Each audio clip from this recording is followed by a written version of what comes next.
A lie doesn't become truth, wrong doesn't become right, and evil doesn't become good just because it is accepted by a majority. Following a majority can lead to a false sense of normality. In the modern world, the simple act of sitting in chairs has become one of these accepted norms. From a young age, we are placed into chairs. In school, we sit for 6 hours a day. The cycle continues as we get older, as we sit in our car chairs to drive to work, to many jobs in which we are required to sit for 8 hours a day, 5 days a week for the rest of our lives. By the weekends, we are sat in chairs in pubs and restaurants, until our elderly age in which we are bound by chairs. Constantly we are sat in chairs without question. This is done by a majority. It is an accepted norm. It isn't something you would even think to question. But I would like to make you aware of the ill effects that prolonged sitting in chairs has on the human body and why this is something worth questioning and having an awareness of. I will be offering the alternative, which is to become accustomed to sitting on the ground, utilising a variety of resting positions, as well as a mobility routine to address weak, misaligned joints caused by years of sitting. So when we sit in a chair, the hips are placed into a flexed position. This causes the hip flexor muscles known as the ilias and the psoas to be contracted to hold us upright in the chair.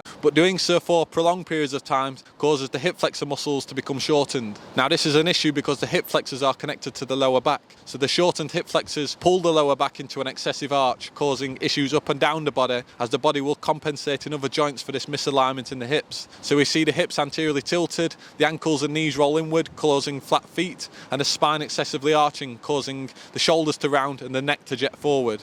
So this misalignment in our bodies and the subsequent pain, discomfort and dysfunction experienced by so many people from prolonged sitting in chairs is contributing to wider sociological issues. In the UK, musculoskeletal conditions such as back pain is costing the NHS just under £5 billion per year, with 40% of sickness absence from work being as a result of back pain alone, costing the UK economy £10 billion per year. Furthermore, this chronic pain, even mild in severity, is associated with severe depression. Now, people may seek help via a GP, in which they will again be seated down in a chair at a doctor's appointment. Often the symptoms of pain may be treated through the prescription of painkillers and the use of basic home physiotherapy stretchers, but the root cause may not be addressed. So as of 2019, the UK had the highest consumption rate of prescription opioids for pain management per capita in the entire world. Further down this rabbit hole, we encounter issues including addiction and the emotional suffering attached to this. So we must question here our status as an advanced modern civilization when such high rates of the population have to contend with pain and discomfort in both mind and body.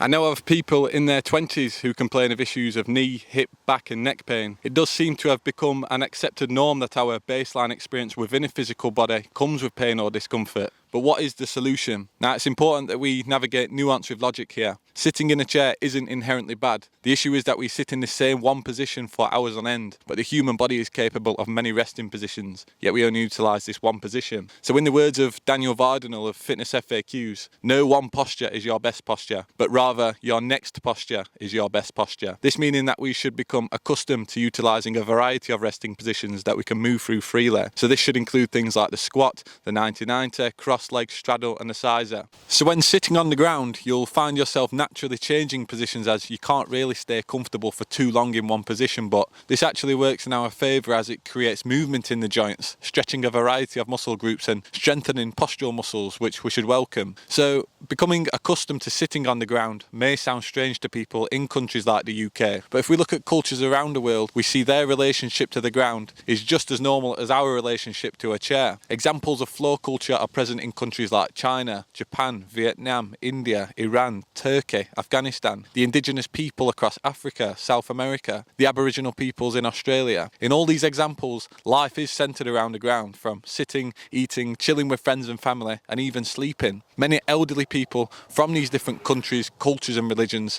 are still nimble into their elderly age as they're required to move through a variety of positions each day to get up and down from the ground. It does appear that for those who use chairs much less, that they are correlated with lower rates of back pain, surgery and frailty or weakness in older age. So, sitting on the ground is just part one of the solution. For many people, including myself, the years spent sitting in chairs has caused a tightening and stiffness of the muscles, the connective tissues in the joints and poor postural alignment. So the next part of the solution is to reverse the effects of sitting.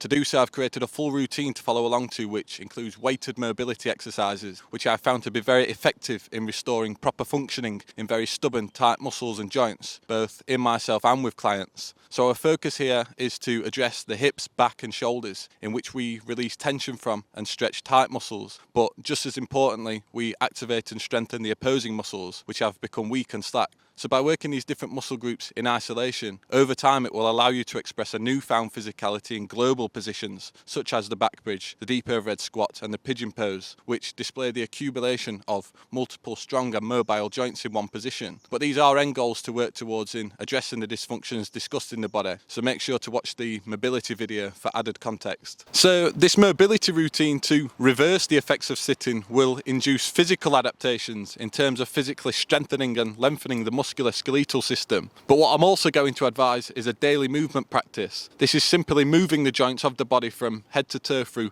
multiple positions and ranges of motion. So this won't create significant physical changes as such, but what it will do is cement and maintain the adaptations gained from this specific mobility routine. So stretch therapy describes this style of daily movement practice as limbering, which circus performers and ballet dancers use to maintain their level of flexibility gained from their mobility work. So we grease the groove daily. This daily movement practice is very effective in releasing tension from the body and symptoms of pain. Like oiling a bike chain, we keep the joints moving fluently whilst maintaining the gains from our specific mobility practice. So this daily movement practice can be as quick as 10 minutes each day, just touching base with a variety of positions, using dynamic movements and static holds to keep the body supple and opened up. Again, I've attached a video free to follow along to. I really do believe in this and want people to take this on, as it's helped myself and many others I've worked with come out of stiffness, discomfort and pain. So the recommendations that I've provided so far address the whole body, but for the context of this video, I do feel that it's important that we emphasise the hip flexor muscles, as I truly believe many people would gain a lot from addressing this often tight and weak muscle group caused by long hours spent sitting. So Kit Lachlan, he recommends that if you're ever going to consider stretching, to perform this one stretch, the hip flexor stretch. To do so, we perform a long lunge with the hands out in front on the ground or raised onto a block. We then explore and breathe into this. Then, keeping the hips tucked, we bring the body upright, placing the hands onto the knees or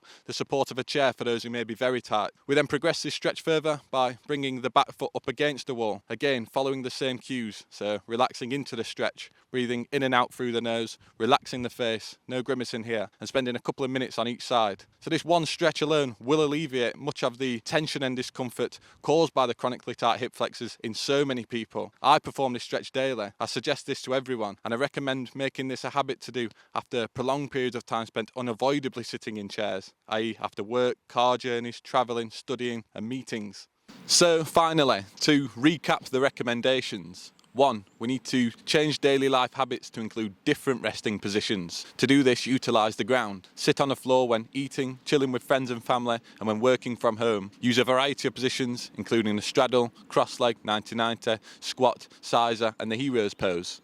Number 2, if you have to spend prolonged periods of time spent unavoidably sitting in a chair, make it a habit to regularly stretch the hip flexors. Spend a couple of minutes on each leg performing relaxed stretching to release tension from the hips, which will alleviate the symptoms of back discomfort for most people. Number 3, we need to reverse the effects sitting has had on the whole body through a targeted mobility practice. We address imbalances caused by years of sitting through targeted exercises like the weighted tailor's pose, the pullover and shoulder flexion lifts to create lasting changes in the body. Number 4, we need to perform a daily movement or limbering practice to keep the body supple, free from tension and maintain the flexibility gained from our targeted mobility practice. So please consider the recommendations that I've provided. By promoting movement and developing mobility and suppleness, it enhances our experience within the physical body. We are better able to carry ourselves with poise and intention, which in turn influences how we interact with the world and people around us. I do truly believe that through this opening and ease of the body, we can begin to access and set the stage for the opening and ease of the mind, which is often rigid and fixed in its ways. Thank you for listening.